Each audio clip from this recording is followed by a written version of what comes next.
सोमवार व्रत कथा एवं व्रत विधि। पहले समय में किसी नगर में एक धनी व्यापारी रहता था। दूर दूर तक उसका व्यापार फैला हुआ था। नगर के सभी लोग उस व्यापारी का सम्मान करते थे।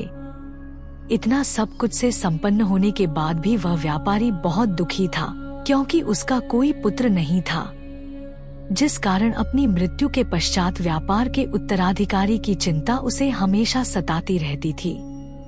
पुत्र प्राप्ति की इच्छा से व्यापारी प्रत्येक सोमवार भगवान शिव की व्रत पूजा किया करता था और शाम के समय शिव मंदिर में जाकर शिवजी के सामने घी का दीपक जलाया करता था। उसकी भक्ति देखकर मां पार्वती प्रसन्न हो गई और भगवान शिव से उस व्यापारी की मनोकामना पूर्ण करने का निवेदन किया। भगवान शिव बोले, इस संसार में सबको उसके कर्म के अनुसार फल की प्राप्ति होती है। जो प्राणी जैसा कर्म करते हैं उन्हें वैसा ही फल प्राप्त होता है। शिवजी द्वारा समझाने के बावजूद मां पार्वती नहीं मानी और उस व्यापारी की मनोकामना पूर्ति हेतु वे शिवजी से बार बार अनुरोध करती रही। अंततः माता के आग्रह को देखकर भगवान भोलेनाथ को उस व्यापारी को पुत्र प्राप्ति का वरदान देना पड़ा। वरदान देने के पश्चात भोलेनाथ मां पार्वती से बोले, आपके आग्रह पर मैंने पुत्र प्राप्ति का वरदान तो दे दिया, परंतु इसका यह पुत्र 16 वर्ष से अधिक समय तक जीवित नहीं रहेगा। उसी रात भगवान शिव उस व्यापारी के स्वप्न में आए और उसे पुत्र प्राप्ति का वरदान दिया और उसके पुत्र के 16 वर्ष तक जीवित रहने की भी बात बताई। भगवान के वरदान से व्यापारी को खुशी तो हुई, लेकिन पुत्र की अल्पायु की चिंता ने उस खुशी को नष्ट कर दिया। व्यापारी पहले की तरह सोमवार के दिन भगवान शिव का विधिवत व्रत करता रहा। कुछ महीनों के बाद उसके घर अति सुंदर बालक जन्म लिया। घर में खुशियां भर गई। बहुत धूमधाम से पुत्र जन्म का समारोह मनाया गया, परंतु व्यापारी को पुत्र जन्म की अधिक खुशी नहीं हुई, क्योंकि उसे पुत्र की अल्प आयु के रहस्य का पता था। जब पुत्र 12 वर्ष का हुआ तो व्यापारी ने उसे उसके मामा के साथ पढ़ने के लिए वाराणसी भेज दिया।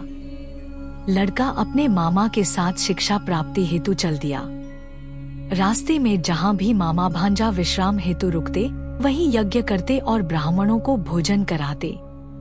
लंबी यात्रा के बाद मामा और भांजा एक नगर में पहुँचे। उस दिन नगर के राजा की कन्या का विवाह था, जिस कारण पूरे नगर को सजाया गया था। निश्चित समय पर बारात आ गई, लेकिन वर का पिता अपने बेटे के एक आंख से काने होने के कारण बहुत चिंतित था। उसे भय था कि इस बात का पता चलने पर कहीं राजा विवाह से इनकार न कर दे, इससे उसकी बदनामी भी होगी। जब वर के पिता ने व्यापारी के पुत्र को देखा तो उसके मस्तिष्क में एक विचार आया। उसने सोचा, क्यों न इस लड़के को दूल्हा बनाकर राजकुमारी से विवाह करा दूं। विवाह के बाद इसको धन देकर विदा कर दूंगा और राजकुमारी को अपने नगर ले जाऊंगा। वर के पिता ने लड़के के मामा से इस संबंध में बात की। मामा ने धन मिलने के लालच में वर के पिता की बात स्वीकार कर ली। लड़के को दूल्हे का वस्त्र पहनाकर राजकुमारी से विवाह करा दिया गया।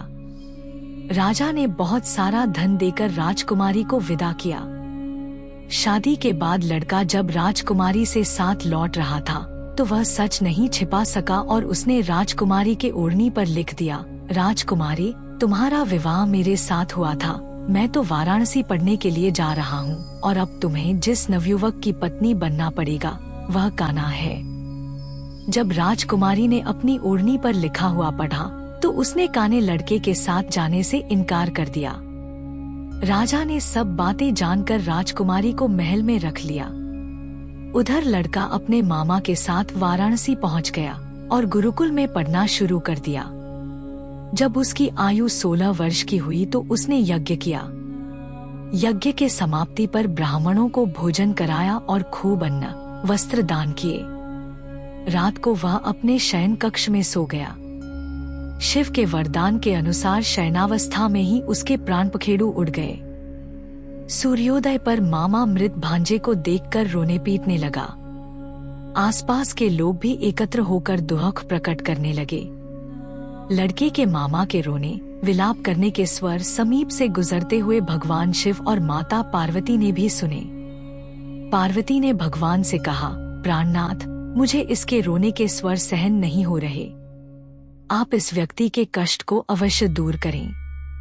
भगवान शिव ने पार्वती के साथ अदृश्य रूप में समीप जाकर देखा तो भोलेनाथ पार्वती से बोले, यह तो उसी व्यापारी का पुत्र है जिसे मैंने 16 वर्ष की आयु का वरदान दिया था। इसकी आयु पूरी हो गई है। माँ पार्वती ने फिर भगवान शिव से निवेदन कर उस बालक को जीवन देने का आग्रह किया। माता पार्वती के आग्रह पर भगवान शिव ने उस लड़के को जीवित होने का वरदान दिया और कुछ ही पल में वह जीवित होकर उठ बैठा।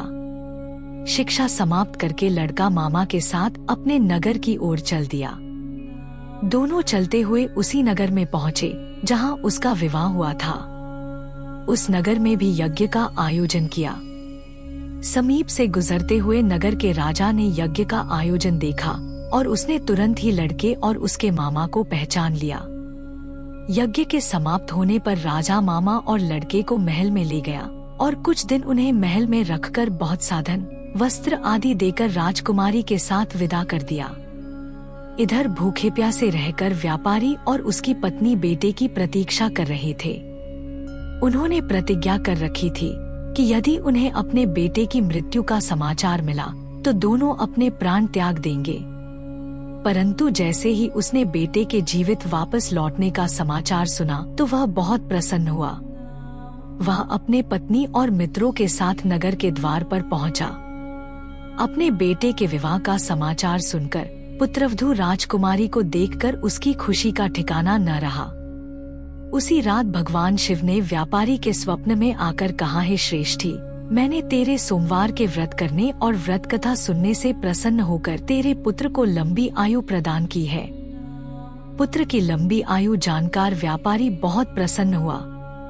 सोमवार का व्रत करने से व्यापारी के घर में खुशियां लौट आईं। शास्त्रों में लिखा है कि जो स्त्री पुरुष सोमवार का विधिवत व्रत करते और व्रत कथा सुनते हैं उनकी सभी इच्छाएं पूरी होती हैं। सोमवार व्रत विधि।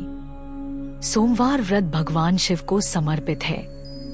त्रिदेवों में एक माने जाने वाले भगवान शिव को प्रसन्न करने के लिए हिंदू धर्म में सोमवार व्रत का विधान है।